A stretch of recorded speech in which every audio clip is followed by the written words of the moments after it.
আমার মাদ্রাসার জামিয়া রহমানিয়ার বেশ কিছু ছেলেরা খুব ভোরে সম্ভবত বুখারী শরীফ বুকে নিয়ে ওখানে লাইনে দাঁড়িয়েছিলেন, তারা তাদের উস্তাদের কাছে বুখারীর সবক নিতে চান।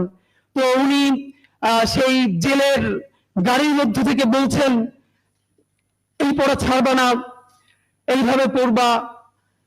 আমি ভাবি আসলে এই যে মাদ্রাসা শিক্ষা, মাদ্রাসার শিক্ষক ছাত্র জুলুম, এই নিয়ে তো প্রচুর কথা বলি, কিন্তু সত্য কথা এই পরিবেশটা আসলে বোঝা যায় মানে রুহানিয়াত এমন জিনিস, মানুষ নিজের চেয়ে নিজের উস্তাদকে ভালোবাসতে পারে, এটা মনে হয় সম্ভবত খুব কাছ থেকে না বুঝলে আসলে না চিনলে মানুষ বুঝবে না। তো শিক্ষক উনি যখন বলছেন যে এরকম পড়তে শুরু করবা, পড়া ছাড়বা না, তখন সেই ছেলেগুলো বুখারী শরীফ জড়াই ধরে কাঁদতেছে রাস্তার মধ্যে, হ্যাঁ হুজুর এটা শুনবো। তো এই সময়টা আমার খুব মনে পড়ছে। আর আজকে এখানে এসে আপনাদের কাছে শুধু একটা কথা বলতে চাই, বিনীত অনুরোধ। আপনারা দেখেছেন যে আমরা 3টে গণহত্যার কথা সবসময় একসাথে বলি। আমরা বলি জুলাই, পিলখানা ও শাপলা গণহত্যা। আমরা যতবার বলেছি জুলাই নিয়ে কমিশন হয়েছে, অনেক সমালোচনার পরে পিলখানা নিয়েও একটা কমিশন করা হয়েছে। যদিও বলে রাখি সেই পিলখানার প্রকাশ্য প্রতিবেদন আসবে কিনা আমরা জানি না, কিন্তু ঠিক কোন কারণে শাপলা নিয়ে এখন পর্যন্ত একটা গণহত্যা কমিশন করা যায় নাই? তাহলে এই শাপলার রক্ত কি রক্ত বলে মনে হয় না? শাপলার মানুষের মাথায় টুপি, মুখে দাড়ি, তারা অনেকে গরিব, তারা প্রান্তিক, পশ না, আরবান মিডল ক্লাস না, তাদের তকতকে কোনো প্রতিষ্ঠান নাই, মানে এই জন্য কি সে নাগরিক হয়ে উঠতে পারে নাই? তার রক্তের কি এক ফোঁটা দাম নাই? আমরা হাজারবার, ইভেন ডক্টর ইউনূস সাহেব একবার দেখলাম জাতিসংঘকে অ্যাড্রেস করে বলছেন যে আপনারা আসেন, আপনারা এখানে শাপলার প্রতিবেদন, শাপলা নিয়ে তদন্ত করেন। এরপরে আর কেউ কথা বলছে না।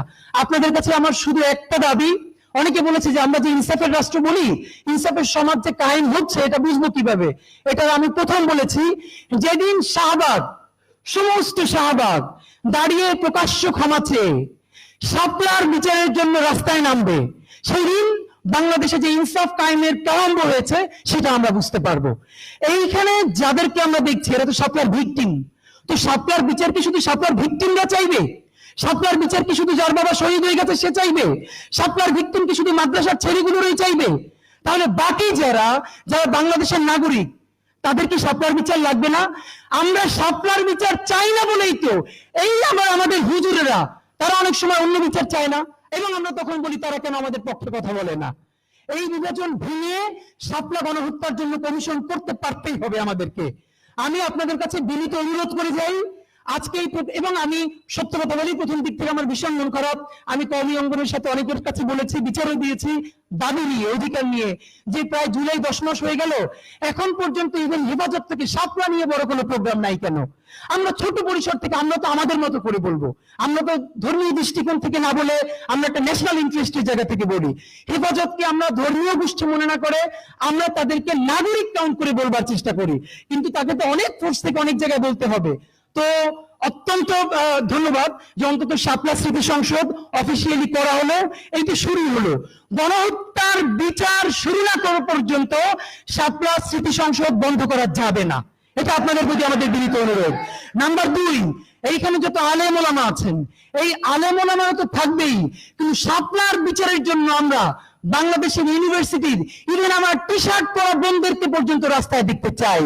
কারণ শাপলার বিচার যদি না হয় তাহলে পিলখানার বিচারও কিন্তু হবে না, এটা আপনাদেরকে বলি। আর শাপলা গণহত্যা হচ্ছে সেই গণহত্যা, যেই গণহত্যার লাশগুলো গুম করার মধ্য দিয়ে খুনি হাসিনা নিশ্চিতভাবে সাহস পেয়েছে মানুষ মেরে লাশ গুম করে দিলে তারপরে রক্ত যদি সব পানি দিয়ে ধুয়ে দেয় তবু তাকে করবার মতো এই বাংলার জমিনে কেউ নাই। এই সাহসে শাপলা থেকে জুগিয়েছিল আল্লাহর অসীম কৃপা। আপনি ভাবেন এক যুগ হয় নাই, যে বলেছিল রং মেখে শুয়েছিল।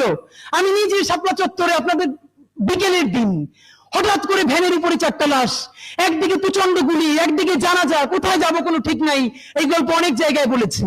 তো আমরা আপনাদের কাছে বিনীত অনুরোধ, বিশেষ করে আল্লামা মামুনুল হক, আপনার কাছে আমরা বলতে চাই, আমাদের ছোট জায়গা থেকে আমরা আপনাদের সাথে থাকতে চাই।